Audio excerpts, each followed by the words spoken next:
Kita masih ngobrolin soal tema kita hari ini, yaitu kebijakan finansial penentu suksesnya penyediaan perumahan yang dipersembahkan oleh Jakarta Property Institute. Dan pagi ini juga sudah hadir bersama kita Mbak Wendy Haryanto, Direktur Eksekutif JPI. Dan kita tadi sudah terhubung dengan salah satu penelpon yang sudah menghubungi nomor telepon bebas pulsa kami di nomor 0800 245 7893, tercantum juga di YouTube channel kita live streaming ya, Berita KBR. Kemudian di nomor WhatsApp di 0812 118 8181, dan Anda bisa juga live chat YouTube Berita KBR atau mention ke Instagram @kbr.id. Nah, kalau dari Ray di Kemang tadi sebelum iklan ya, apakah pandemi COVID-19 ini berpengaruh kepada harga properti atau bisnis properti secara umum? Mungkin Mbak Wendy boleh tanggapin nih. Kalau pandemi itu berefek terhadap seluruh kehidupan kota sebetulnya.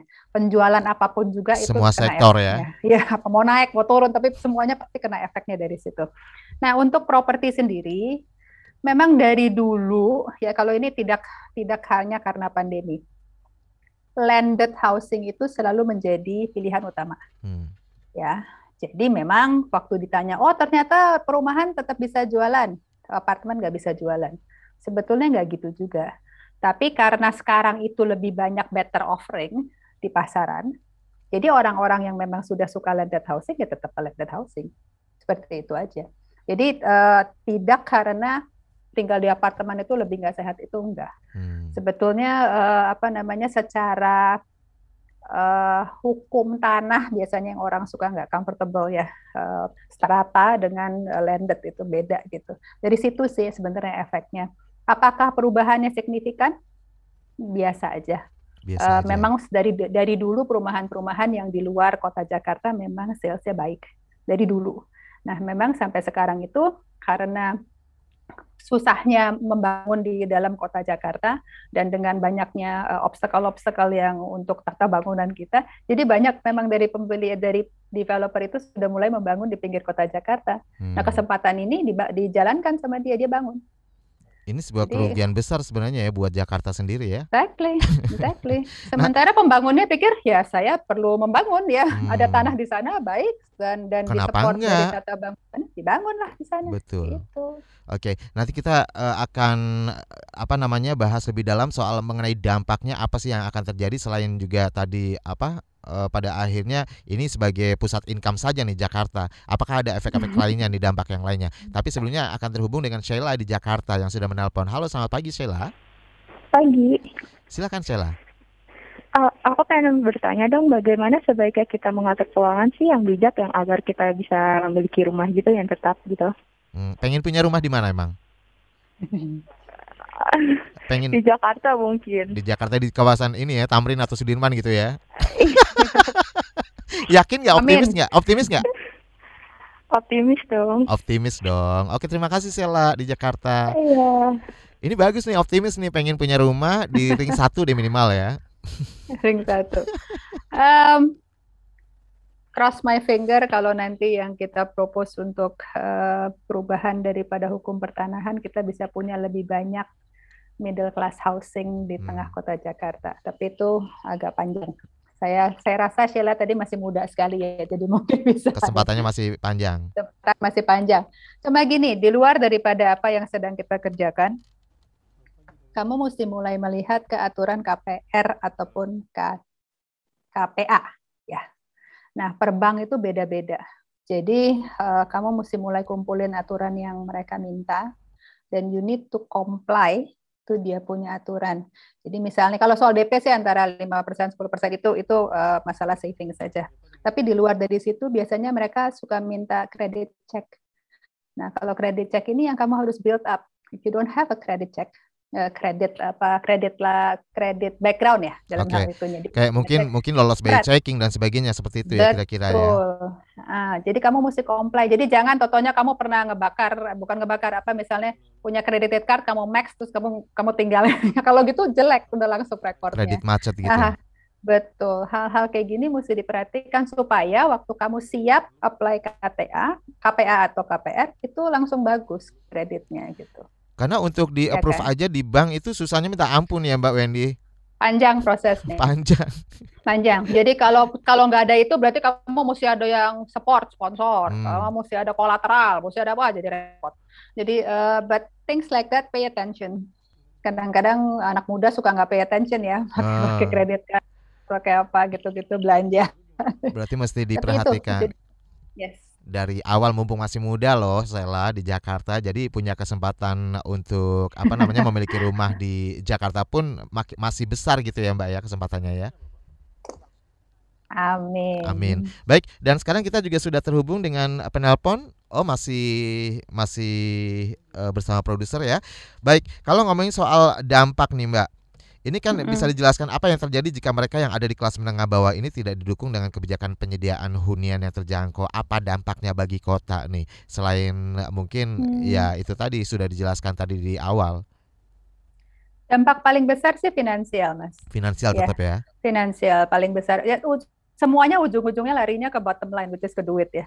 Jadi larinya ke situ. Finansial itu yang akan menjadi suatu dampak negatif terhadap kota Jakarta apabila kita punya workforce nih yang muda-muda.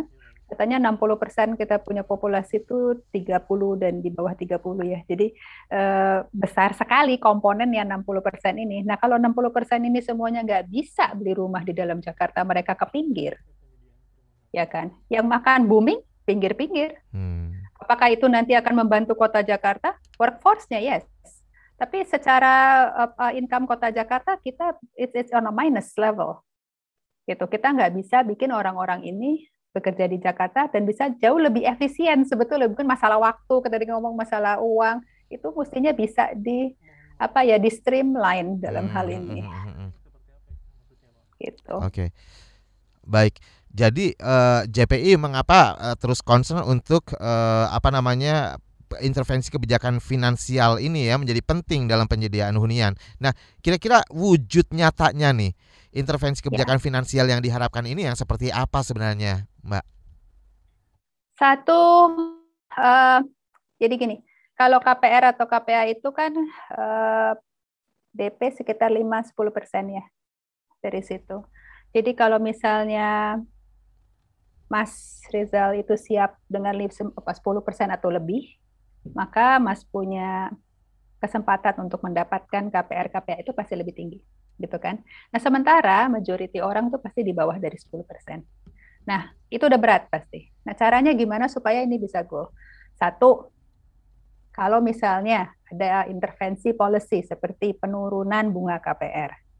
Bunga KPR kita tuh masih salah satu yang tertinggi di compare negara-negara tetangga itu kita salah satu yang tertinggi. Terus tenor kita juga in general pendek. Kalau kita dapat tenor panjang itu biasanya karena DP-nya kita besar atau kita punya sponsor bagus. Jadi pasti gitu ada elemen yang bikin ternyata karena dia baik kredit lainnya. Lalu ada surat sponsor dari pamannya misalnya, yang ternyata punya apa gitu, ya boleh tenornya diperpanjang. Tapi hal-hal seperti itu kan anomali, ya kan.